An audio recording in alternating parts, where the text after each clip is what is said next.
เป็นหยังจริงไปสูงอยู่คนประเภทนี้คำถามเป็นหยังคือบ่ไปสูงอยู่คนทุกคนยากคนที่ด้อยโอกาสอยู่บ้านนอกบ้านหน้าแถวบ้านบางคนก็สิมีบ้านนอกบ้านหน้าเนาะคนด้อยโอกาสลูกกำพร้ากำพร้อยพ่อแม่ใต้ปะย้อนก้านที่ไปหาเฮ็ดไร่ไถสวนเพื่อมาเลี้ยงครอบเลี้ยงครัวได้ตกน้ำใต้บ่ผ้าจังซั่นทางให้จังซี่แล้วเป็นวิงเป็นเวียนใต้ป้าลูกป้าเต่าพุ่นคนที่ด้อยโอกาสอยู่บ้านนอกบ้านหน้าไปเกาะกระแสเข้าก็ได้คันอยากช่วยเหลือสังคมอันนี้พวกเจ้าเฮ็ดนี่บ่แม่นเป็นการช่วยเหลือสังคมอันนี้ถือว่ามีเหตุผลนะขออนุญาตเจ้าของคลิปเนาะนาบ่าวคนนี้ขอเอิ้นเราละบ่าวเนาะเพราะว่าสังคมต้องได้รับความเข้าใจที่มันถูกต้องเพราะว่ายังมีคนลาวกลุ่มหนึ่งยังบ่ถูกต้องอยากถามว่าวัยรุ่นยุค90นี่เคยประกาศตัวเองว่าสิช่วยเหลือสังคมบ่เคยประกาศบ่ข้อยเห็นแต่ว่าเรานี่อาจสิอยู่บ้านไกลเรือนเคียงกับองค์ขี้ข้านแล้วเนาะอยากให้องค์ขี้ข้านมีรายได้บวกกับเราต้องอาศัยเนาะเป็นคอนเทนต์นำเพื่อสร้างรายได้ร่วมกันแม่นบ่โอเคเนาะสิ่งที่เจ้าเล่ามาอธิบายมาทุกคนต้องได้รับการช่วยเหลือแต่ว่าเจ้าสิให้วัยรุ่นยุค90ไปช่วยเหลือทุกๆคนทั้งที่ว่าเราเฮ็ดได้ส่ำนั้นเราอยู่บ้านใกล้เรือนเคียงกับองค์ขี้ข้านและเราก็บ่ได้เคยประกาศว่าเราเป็นผู้ที่ออกหน้าออกตาช่วยสังคมคนที่เขาสิช่วยสังคมเขามีการขอรับบริจาคจากสังคมเขามีอยู่แล้วเขาออกไปช่วยเขามีอยู่แล้วพวกเจ้าเข้าใจหยังผิดบ่ฮะแล้วพวกเจ้าเห็นเขามาเฮ็ดคอนเทนต์เพื่อสร้างรายได้การสร้างรายได้เฮ็ดให้มีอยู่มีกินคือลดพรความทุกข์ยากได้1ครอบครัวแม่นหรือบ่แม่นแม่นบ่แม่นถ้าย้อนเบิ่งในอดีตองค์ขี้ข้านคนนี้เมียเลี้ยงบ่ลุกไปไสอยู่ในเรือนตั้ง5-6 ปีแต่มาเบิ่งตอนนี้เราลุกขึ้นมาซ่อมแปลงเรือนซ่านแล้วออกไปข้างนอกพ่อตาสังคมออกมาเต้นออกมีชีวิตชีวาแล้ววัยรุ่นยุค90นี่เฮ็ดให้เราลุกขึ้นมาเป็นแบบนี้และพวกเจ้าคิดว่าบ่ให้อภัยเราเคยขี้คร้านจังซี่บ่ถึงแม้ว่าเราสิลุกขึ้นมาซ่อมเรือนแปลงซ่านก็อย่าเราเคยเป็นคนขี้คร้านข้อยบ่สนับสนุนการสนับสนุนคนขี้คร้านคือเอาหยังให้ไปก็บ่เฮ็ดหยังส่งเงินให้ส่งนั่นส่งนี่ให้นอนกินดาล่านอนเฮ็ดอยู่คือเก่าแต่ขอถามว่าองค์ขี้คร้านหลังจากพ่อวัยรุ่นยุค90มาเฮ็ดคอนเทนต์แล้วเป็นคือเก่าบ่ล่ะแน่นอนคนทุกคนต้องได้รับการช่วยเหลือเนาะแต่เราเฮ็ดได้ส่ำนั้นเจ้าสิเอาเรามาเป็นบรรทัดฐานว่าต้องช่วยเหลือให้ได้คือคนที่เขาเปิดรับบริจาคโดยเฉพาะพวกเจ้าเข้าใจหยังผิดบ่เดี๋ยวเนี่ยเข้าใจหยังผิดบ่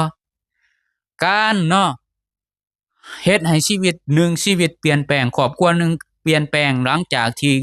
เมียเลี้ยงเดี๋ยวนี้เราสิเลี้ยงเมียแล้วมันเปลี่ยนเดี๋ยวนี้กับที่แล้วในอดีตบ่ดีบ่ถ้าเป็นพวกเจ้าว่าปล่อยให้เรานอนอยู่จั่งซั้นบ่ต้องไปสนับสนุนปล่อยเรานอนอยู่จั่งซั้นแล้วปล่อยให้เมียเราเลี้ยงอยู่จั่งซั้นแล้วถ้าเจ้าคิดแบบนี้กับวัยรุ่นยุค90ไผสิเป็นคนจิตใจประเสริฐกว่ากันลองคิดให้ดีๆพวกเจ้าคิดอยากให้คนล้มแล้วล้มเลยพวกเจ้าต้องการเหยียบคนให้จมดินอยู่แบบนั้นบ่ให้โอกาสคนแล้วพวกเจ้าเอาสังคมมาอ้างว่ายังอีกหลายๆคนที่บ่ได้รับและก็ย้านเป็นเรื่องที่บ่ดีให้สังคมมีเป็นแบบอย่างเจ้าคิดว่าสังคมปัญญาอ่อนขนาดนั้นเลยบ่พวกเจ้าคิดคือภาครัฐว่าคนลาวต้องกินยาแบบนั้นบ่เลิกได้แล้วความคิดว่าคนลาวต้องกินยาแล้วเห็นแบบนี้ว่าคนลาวต้องเฮ็ดตามพวกเจ้าต้องคิดว่าคนลาวต้องเฮ็ดตามคือการส่อโกงศาสตร์บ้านเมืองนั่นสมควรที่กำจัดออกจากสังคมลาวนี่แหละคืออย่าปล่อยปละไว้เฮ็ดให้เป็นแบบอย่างให้กับสังคมลาวให้มันเกิดเป็นประเพณีการส่อโกงการส่อลาดบังหลวงการอิหยังก็แล้วแต่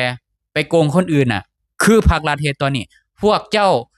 คิดว่าพวกเจ้าจิตใจสูงพวกเจ้าออกมาเว้าอีกบ่เพื่อสังคมที่มันใหญ่โตที่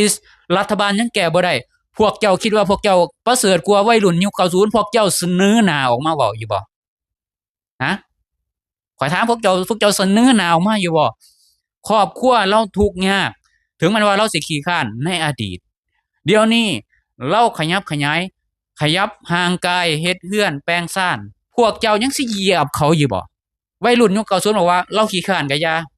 ข่อยสิเฮ็ดให้เรารู้มันข่อยสิเฮ็ดให้เรารู้จักทำมาหาเงินข่อยสิเฮ็ดให้เราเลี้ยงลูกเลี้ยงเมียเอง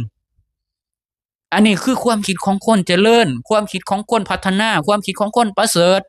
แต่ว่าความคิดของพวกเจ้ามันความคิดจมปัก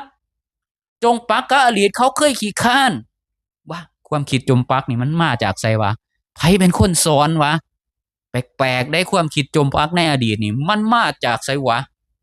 มาจากไสความคิดจมปักในอดีตเนี่ยความคิดบ่ให้อภัยกันเนี่ยคนลาวเนี่ยบ่ให้อภัยกันมันสิให้อภัยไผการสร้างเศรษฐกิจครอบครัวมันนอกจากเศรษฐกิจครอบครัวแล้วมันสร้างเศรษฐกิจที่เป็นมุมกว้างข้อที่1คนถือกล้องจากที่ได้เงินเดือนน้อยๆหรือบ่มีเวียกเฮ็ดงานทำคนถือกล้องก็ต้องได้ส่วนแบ่งข้อที่2คนรีวิวสินค้าถ้าสินค้าเขาขายดีเขาตั้งโรงงานมามีน้ำหอมนำเข้าเป็นตัวแทนเขารวยขึ้นเศรษฐีลาวเพิ่มขึ้นอีก1คนนี่คือการสร้างเศรษฐกิจระดับประเทศได้แล้วบาดนี้แม่นบ่นี่คือเขาเอิ้นว่าลดผ่อนความทุกข์ยากได้อย่างแท้จริงประเทศมีแบรนด์สินค้าประเทศมีอุตสาหกรรมดีบ่ดีแล้วก็สิมีคนพับกล่องมันสิมีพัสดุการส่งการใช้จ่ายการหมุนเวียน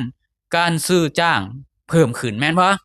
ถ้าสมมุติว่าเรารีวิวแล้วสินค้าเราดังขึ้นมาคนขายเขาขายดีขึ้นมานี่คือการสร้างเศรษฐกิจถ้าว่าพวกเจ้ายังให้เขาไปเฮ็ดนั่นเฮ็ดนี่ตามที่พวกเจ้าว่ามาอุ้ยคนตกน้ำคนบ่ได้รับนั่นรับนี่แล้วภาครัฐพวกเจ้าเฮ็ดหยังอยู่เพราะว่าหยังวัยรุ่นยุค90เราบ่เคยประกาศเลยว่าเราต้องไปเฮ็ดแบบนั้นแน่นอนทุกคนต้องได้รับการช่วยเหลือแต่ว่าเจ้าสิบีบขี่เป็นน้ำมันทั้งที่เขาเฮ็ดได้แบบนั้นเขาอยู่อาจสิรู้จักกันอาจสิเป็นคนบ้านใกล้เรือนเคียงข้อยบอกเลยเด้อว่าคนที่คิดแบบนี้กับวัยรุ่นยุค90เจ้าสู่วัยรุ่นยุค90บ่ได้เลยความประเสริฐจากคนที่นอนบ่เฮ็ดหยังให้เมียเลี้ยงตอนนี้เราสิเลี้ยงเมียแล้วนี่คือการเปลี่ยนแปลง1คน1ครอบครัวได้รับการช่วยเหลือจากการรีวิวจากแบรนด์สินค้ามันบ่ดีติบ่ดีบ่หรือจังไดพวกเจ้ายังสิคิดว่าโอ้ยไปสนับสนุนคนขี้คร้านอีกบ่บางคนก็บอกสนับสนุนนั่นแหละคนขี้คร้านนี่เด้เราลุกขึ้นมาเด้สองเพื่อนแปลงชาติเด้เคิ้นว่าฟื้นฟูจากคนขี้คร้านเป็นคนรู้มันเด้บ่ดีบ่บางคนก็ว่าบ่ข้อยยังอคติกับอดีตเราจังได๋ข้อยก็บ่ยอมรับอดีตเราเป็นคนขี้คร้านให้เมียเลี้ยงจังซี่นี่บ่แบบนี้นี่บ่แอดมินบ่อยากเห็นเนาะความคิดที่มันแปลกความคิดที่บ่ให้โอกาสกันความคิดที่อคติต่อคนลาวนำกันหรือว่าเห็นวัยรุ่นยุค90ไปเกาะคนแบบนี้เราได้ดีแล้วย้านเราดื่นบ่พวกเจ้าย้านเราดื่นบ่